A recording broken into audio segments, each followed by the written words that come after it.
एक तरफ तो यूपी में बीजेपी अपना मंथन कर रही है, सीएम योगी धड़ाधड़ एक्शन ले रहे हैं, लेकिन इंडी गठबंधन वाले क्या कर रहे हैं जरा वो भी देखिए।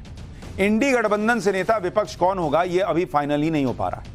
नेता विपक्ष कांग्रेस से होगा, क्योंकि कांग्रेस विपक्ष की सबसे बड़ी पार्टी है। कांग्रेस में ऐसी बातें चल रही कि नेता विपक्ष के लिए राहुल गांधी का नाम आएगा, लेकिन राहुल गांधी ने अभी तक कुछ फाइनल ही नहीं किया है। भाई वो तो राहुल गांधी के मूड पे है ना कि वो कहेंगे कि हाँ मैं बनूंगा तो बनूंगा, नहीं बनूंगा तो फिर देखते हैं, किसी को ढूंढेंगे। अब जानकारी ये आ रही है कि राहुल गांधी नेता प्रतिपक्ष बनना ही नहीं चाहते, वो संगठन में काम करना चाहते हैं।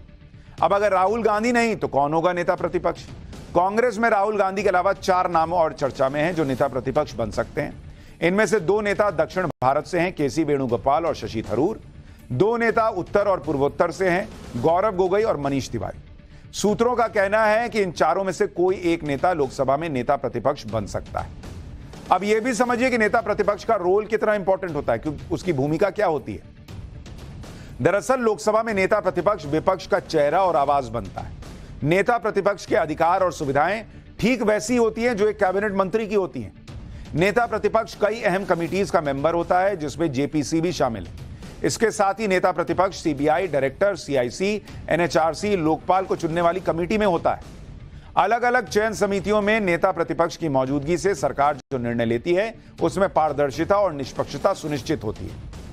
वहीं इंडी गठबंधन में शामिल समाजवादी पार्टी भी अभी तक यह तय नहीं कर पाई है कि वो यूपी में नेता प्रतिपक्ष किसको बनाएगी। यूपी विधानसभा में अखिलेश यादव नेता प्रतिपक्ष थे। अब अखिलेश यादव करहल विधानसभा क्षेत्र से विधायक थे, लेकिन अब तो वो कन्नौज से चुनाव जीत गए लोकसभा का, तो अखिलेश ने विधानसभा से इस्तीफा दे दिया। अब अखिलेश केंद्र की राजनीति करेंगे, तो सवाल यह है कि समाजवादी पार्टी से अखिलेश किसे नेता प्रतिपक्ष की जिम्मेदारी देंगे। समाजवादी पार्टी में नेता प्रतिपक्ष के लिए 3 नामों की बड़ी चर्चा है। कहा जा रहा है कि अखिलेश यादव इन 3 नामों में से किसी एक को चुनेंगे। इन 3 नामों के बारे में आपको बता देता हूं। पहला नाम तो शिवपाल यादव का है, जो पहले भी नेता प्रतिपक्ष रह चुके हैं। अखिलेश के बाद यूपी में शिवपाल ही समाजवादी पार्टी का सबसे बड़ा चेहरा है। पार्टी और संगठन में बैलेंस बनाकर रखते हैं और विधानसभा का अच्छा अनुभव है। हालांकि चर्चाएं यह भी हैं कि अखिलेश यादव अति परिवारवाद के आरोप से बचने के लिए शिवपाल को नेता प्रतिपक्ष नहीं बना सकते। शिवपाल के अलावा एक इंद्रजीत सरोज का नाम भी चर्चा में है। इंद्रजीत सरोज फिलहाल यूपी विधानसभा में विपक्ष के उपनेता हैं। इंद्रजीत सरोज के बेटे पुष्पेंद्र सरोज 2024 में कौशांबी से चुनाव भी जीते हैं। इंद्रजीत सरोज को संगठन और सरकार में काम करने का लंबा अनुभव। अखिलेश यादव के पीडीए वाली राजनीति में इंद्रजीत सरोज फिट भी बैठते हैं। इंद्रजीत सरोज के साथ समाजवादी पार्टी के एक और नेता राम अचल राजभर को लेकर भी चर्चा चल रही है।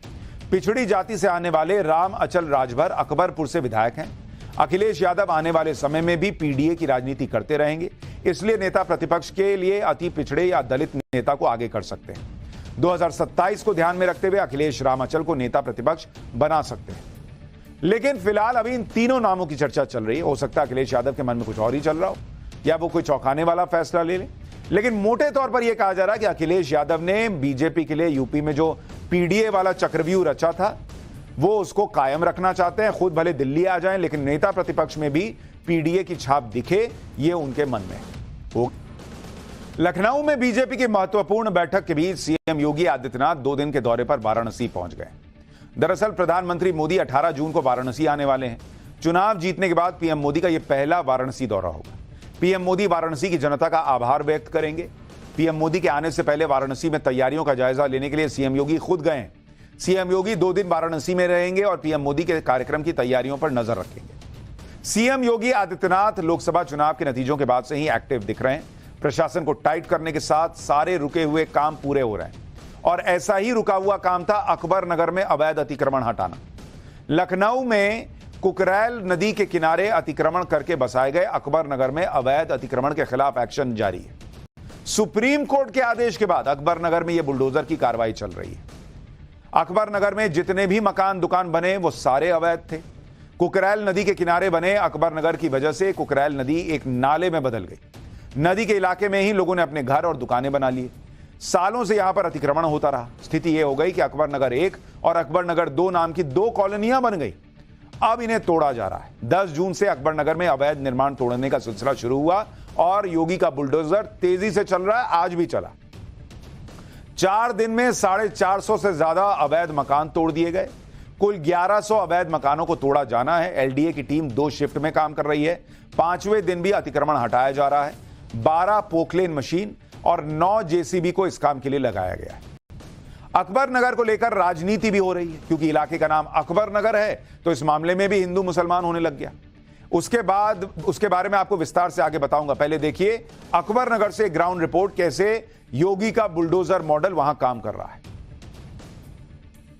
लखनऊ के अकबर नगर में ध्वस्तीकरण का फेज 2 आज भी जारी है। दरअसल पूरे अकबर नगर को साफ करना है और इसी लिहाज से जो फेज 2 का कार्यक्रम यानी फेज 1 में जो घर थे उनको ध्वस्त किया गया है, जो अवैध निर्माण थे उनको ध्वस्त किया गया है और फेज 2 में कार्रवाई जो है अब जारी है। देखिए 1 2 3 4 5 6 7 बुलडोजर आपको यहाँ पर दिखेंगे जो लगातार जो अवैध निर्माण है उनको गिराने का काम कर रहे हैं। अवैध मकान और कमर्शियल प्रतिष्ठान थे उन सबको ध्वस्त कर इस क्षेत्र को इको टूरिज्म का हब बनाने की कोशिश कर रही होगी सरकार। इसके लिए जो है वो बुलडोजर की कार्रवाई की जा रही है। सरकार का दावा है कि जो सपा के माफिया थे उन्होंने अपने फायदे के लिए अकबर नगर में अवैध बस्ती बसा दिया था। जो लोग इन मकानों में रह रहे थे उनको सरकार बकायदा जो है प्रधानमंत्री आवास योजना के तहत जो है वो आवास भी दे रही है। किस तरह की पुलिस व्यवस्था की गई है वो भी एक बार तस्वीरें आपको दिखाई देते हैं कि कैसे जो है